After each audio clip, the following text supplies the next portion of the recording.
Guys, ito na po ang rabbit natin guys. Nakahanap talaga tayo ng lalaki guys.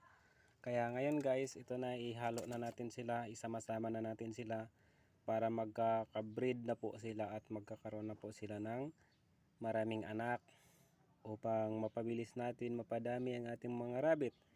Kaya guys, tara na guys, subaybayan nyo po ang ating YouTube channel at ang ating Facebook page upang makikita nyo ang tamang pag-alaga ng rabbit guys. Ayan na po guys, ang rabbit ko guys ay na po guys, lumalapit na po siya sa mga babaeng rabbit. At ito guys, parang gusto na niyang maglambing sa mga babaeng rabbit guys. Ayan na guys, bago lang natin nabili ang rabbit na lalaki. At saka titingnan natin kung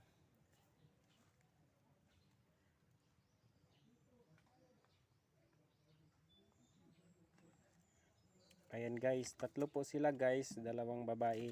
At sa susunod na mga buwan ay update ko rin kayo kung ito ay nanganganak na.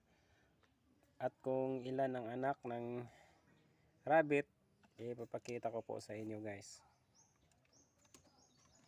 Ayan na guys, kinagat pa ng lamok guys yung rabbit natin.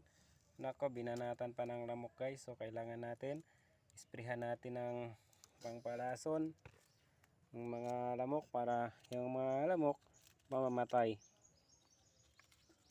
Ayan na guys, gutom na po yung rabbit natin at kahit dahon ay kinain na niya guys. At yung pinapakain natin sa rabbit natin ay hindi tayo nagpapakain ng mga feeds, at ang ipapakain natin ay mga damo lamang para makatipid ho tayo sa budget. So magkuha lang tayo ng mga damo-damo sa paligid at ito ay ating ipapakain sa ating alagang rabbit guys. So ayan na guys, tingnan nyo guys, yung lalaking rabbit ay talagang mabait naman po siya at maamo naman po siya at hindi naman po siya nangangagat. Yan guys.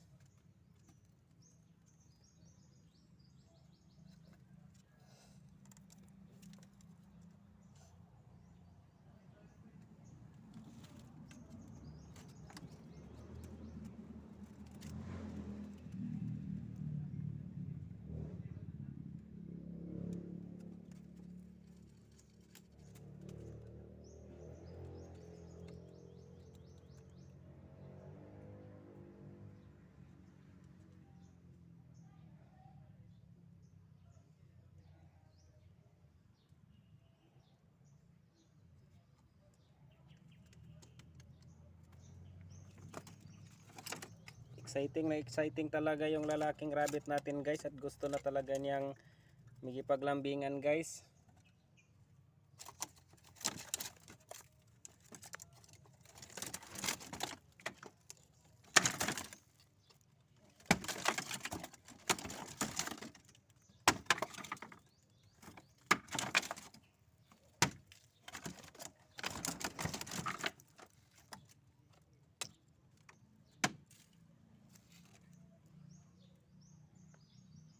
So yun guys, hinahabol niya yung babae guys. So hanggang sa ngayon, wala pang nagawa yung lalaki natin.